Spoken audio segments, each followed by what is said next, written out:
जय हिंद दोस्तों। आज हम जानेंगे मुद्रास्फीति के बारे में। मुद्रास्फीति जो वर्ड है वो समझने में बहुत तकलीफ़ होती है हमारे दिमाग को भी।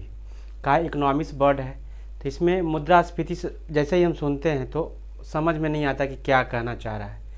तो मुद्रास्फीति को हम उसके बारे में विशेष चर्चा करेंगे जिससे आपको पूरी तरह से आप सेटिस्फाइड हो जाएंगे कि मुद्रास्फीति है क्या और आपको समझ में भी आने लगेगा।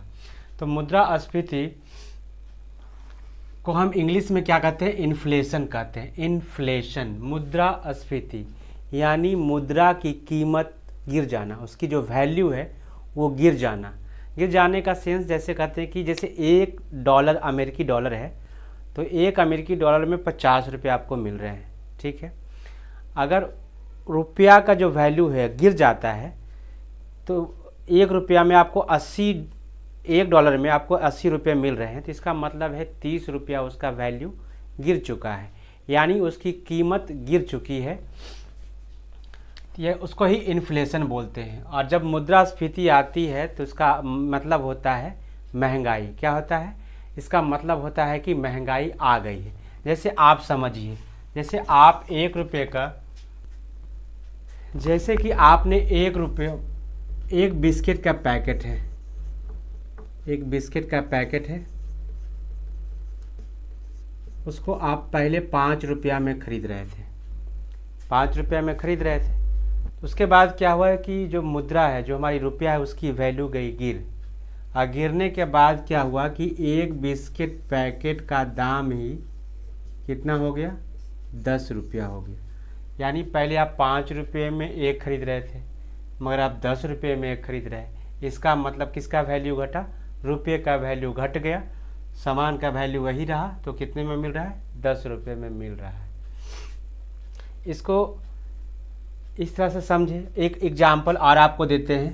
एक एग्जाम्पल है, जैसे कभी क्या होती है कि जो वस्तु की जो मांग है और आपूर्ति है उसमें असंतुलन हो जाना। आप उसको समझिए कैसे असंतुलन हो जाता है। तो जैसे मांग है, 5 लोग हैं और 5 लोगों को 5-5 बिस्किट के पैकेट मिल रहे हैं तो आराम से उसे खरीद रहा है, कोई दिक्कत नहीं है।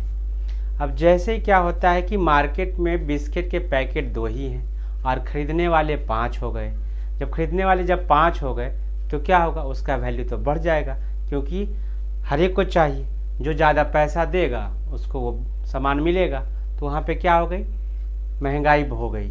यानी जो बिस्किट के पैकेट थे पहले सबको मिल रहे थे, अब 2 ही लोग को मिलेंगे तो उसका दाम तो बढ़ जाएगा। जो ज़्यादा दाम पे करेगा उसको ये मिलेगा। जैसे आप एक एग्जांपल से समझिए कि 5 लोग हैं, 5 लोग हैं या 4 ही लोग हैं। 4 लोग को एक एक रोटी खाने के लिए मिल रही थी, आराम से खा रहे थे, जीवन यापन कर रहे थे, कोई टेंशन नहीं था। जैसे ही क्या हुआ, कल होके क्या हुआ कि सिर्फ 2 ही रोटियां बनी और खाने वाले कितने हैं? 4 हैं। खाने वाले कितने हैं? 4 हैं। तो यहाँ तो मांग बढ़ गया। मांग बढ़ गया कि भैया हमको भी एक रोटी चाहिए, हमको भी एक रोटी चाहिए, मगर रोटी तो 2 ही है। तो क्या होगा? किन्हीं लोगों को, कम ही लोगों को मिलेगा। तो इसमें क्या होगा? इसकी जो कीमतें होगी वो बढ़ जाएगी। जो ज़्यादा पे करेगा उसको होगा, नहीं तो इसमें आधा आधा रोटियाँ बांटती जाएगी और आधे आधी रोटियाँ से ही काम आपको चलाना पड़ेगा। तो महंगाई आ गई भैया, क्योंकि आपको रोटी आधी आधी खानी पड़ रही है। पहले एक एक रोटी खानी पड़ रही थी, आराम से जीवन चल रहा था, अब आपको आधी आधी रोटी ही मिल रही है।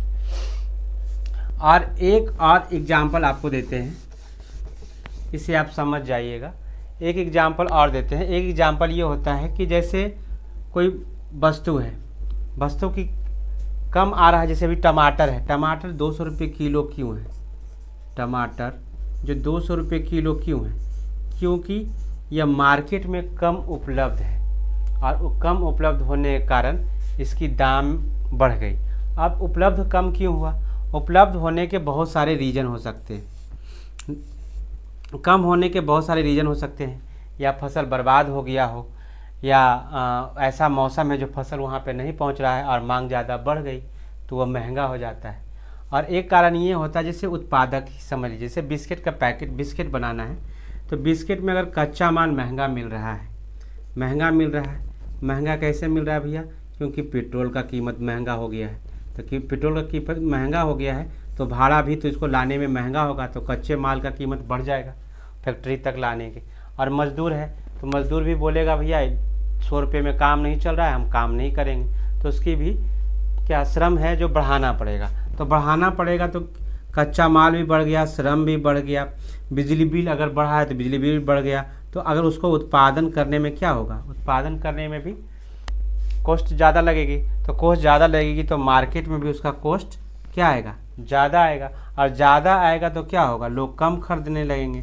कम खरीदने लगेंगे तो इसका मतलब क्या हो, वही बात हो गई कि आपको 4 रोटी थी, 4 लोग आराम से खा रहे थे, अब रोटी 2 ही आई तो क्या हो गया, आपका महंगाई बढ़ गई, अब उसके लिए पे ज़्यादा करना पड़ेगा। तो यही होता है, ये होता है मुद्रास्फीति, यानी इसकी मुद्रा की वैल्यू घट जाना या उत्पादन में जो वैल्यू लग रहा है उसकी वैल्यू बढ़ जाना। जो उत्पादन में जो पैसे लग रहे हैं वो बढ़ जाएंगे। और ये भी हुआ कि कम प्रोडक्ट आ रहे हैं तो मांग ज़्यादा है, ज़्यादा लोग खरीदने वाले हैं, और कम सामान है तो उसमें भी महंगाई बढ़ जाएगी। तो यहाँ पे होती है मुद्रास्फीति। समझ गए आप, इसको अच्छे से समझ गए होंगे मुद्रास्फीति के बारे में। आपको सबसे यही बेस्ट एग्जांपल था बिस्किट वाला, कि आप ये एक बिस्किट का पैकेट 5 रुपये में ख़रीद रहे हैं, और फिर इन्फ्लेशन जब आ जाता है, मुद्रास्फीति जब आ जाता है, तो आपको वही बिस्किट के पैकेट आपको 10 रुपये में ख़रीदने पड़ रहे हैं। तो ये हुआ महंगाई, और मुद्रास्फीति का मतलब यही होता है महंगाई। तो इसमें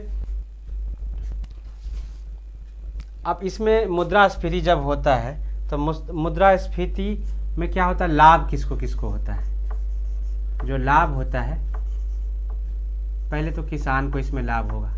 अब पूछिएगा किसान को कैसे लाभ होगा। किसान ने टमाटर उगाए, ठीक है, और इन्फ्लेशन आ गया, मुद्रास्फीति हो गई, और टमाटर मार्केट में कम पहुंच रहे हैं, तो क्या होगा, इसका कीमत ऑटोमेटिक बढ़ जाएगा। तो किसान को इससे फ़ायदा हुआ। किसान को क्या हुआ, किसान को इसमें फ़ायदा हो गया। दूसरा हुआ जो ब्याज लेता है बैंक से, जो कर्ज लेता है, लोन लेता है, जो लोन ले रहा है आदमी, और उसी समय लोन लेने के बाद मुद्रास्फीति आ जाती है, यानी इन्फ्लेशन आ जाता है, तो क्या होगा, मुद्रा की वैल्यू तो घट जाएगी।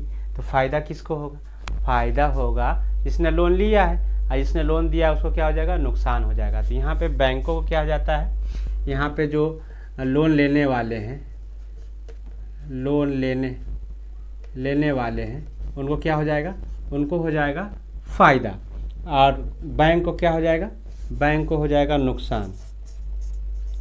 बैंक को क्या हो जाएगा, यहाँ पे नुकसान हो जाएगा। समझ गए, तो ये था।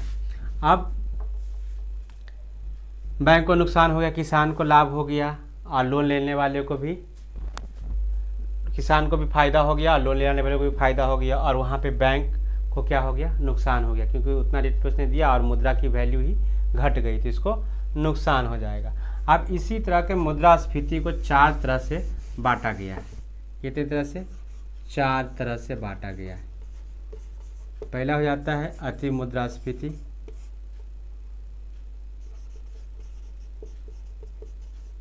अति मुद्रास्फीति में होता है कि ये ज़्यादा ही दयनीय स्थिति हो जाता है किसी भी देश का, मतलब इतनी महंगाई बढ़ जाती है, इतनी महंगाई बढ़ जाती है, यानी 50% महंगाई आधी की आधी बढ़ जाती है। तो इसमें ये सबसे गत वाला जगह है, और यहाँ पे देश का देश बर्बाद हो जाता है। उसके बाद आता है पहला नंबर पे ये है, दूसरा नंबर पे सरपट दौड़ना, मतलब सरपट दौड़ रहा है, चलो भैया ठीक है, यहाँ पे ठीक है, सरपट दौड़ना।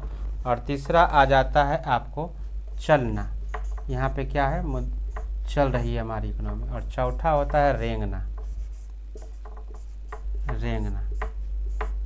ये 4 तरह के मुद्रास्फीति होते हैं। तो मुद्रास्फीति आप समझ गए होंगे, यानी मुद्रा की स्फीति हो जाना, यानी मुद्रा की वैल्यू गिर जाना, अर्थात महंगाई हो जाना।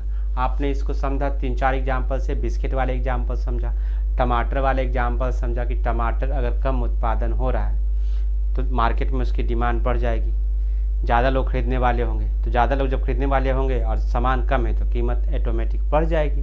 अब बढ़ जाएगी तो क्या हुआ, इसमें महंगाई हो गई, कि आपको पहले ₹10 ₹20 किलो टमाटर मिल रहा था, अब उसे 10 गुना हो गया, ₹200 किलो मिल रहा है। तो लोग क्या खरीदेंगे? कम खरीदेंगे। कितना लोग तो टमाटर खाना ही अवॉइड कर देंगे, भैया जब तक महंगाई है टमाटर छोड़ दो। तो ये है मुद्रास्फीति। और मुद्रास्फीति में आपको बताया था कि लाभ किसको होता है? किसान को और लोन लेने वाले को होता है, बैंक को नुकसान होता है। उसमें फैक्ट्री को भी क्या होता है? फैक्ट्री भी अपना उत्पादन जब निकालेगी तो कम निकालेगी, क्योंकि भैया माल नहीं बिक रहा है। जब सामान नहीं बिक रहा है तो ज़्यादा प्रोडक्ट लाने से क्या होगा? क्योंकि उसको तो कॉस्ट उतना ही लग जाएगा और बेचेगा तो कॉस्ट उसका वस्तु का दाम तो ज़्यादा बढ़ा हुआ है, तो कौन खरीदेगा? तो इसलिए यहाँ भी फैक्ट्री क्या करती है? अपना उत्पादन कम कर देती है। तो यहीं पे असंतुलन और हो जाता है, और भी असंतुलन हो जाता है, क्योंकि फैक्ट्री अगर देख रही है उसको महंगा पड़ रहा है तो 5 ही प्रोडक्ट निकालेगी और 5 ही प्रोडक्ट उसको बेचने हैं। यहाँ पे ख़रीदने वाले 1000 लोग हैं, 5 ही प्रोडक्ट है तो महंगाई बढ़ जाएगी। अब इसकी मजबूरी है, क्योंकि इसकी कीमत बढ़ा हुआ है तो लोग कम खरीदेंगे तो बिक्री कम होगी तो उत्पादन भी ये कम ही करेगा, इसको भी तो नुकसान ही झेलना है। तो ये था मुद्रास्फीति के बारे में। आपको समझ में आया तो कमेंट बॉक्स में बताएं। इसमें अगर क्वेश्चन कोई भी हो तो कमेंट बॉक्स में आप क्वेश्चन पूछ सकते हैं कि और किस तरह से आप इसे समझना चाहते हैं, या आपका क्या क्वेश्चन है वो कि उसमें कमेंट बॉक्स में डालें कि आपको कैसा लगा और क्या समझ में नहीं आया, वो आपको कमेंट बॉक्स में करना है। तो आज के लिए इतना ही, धन्यवाद।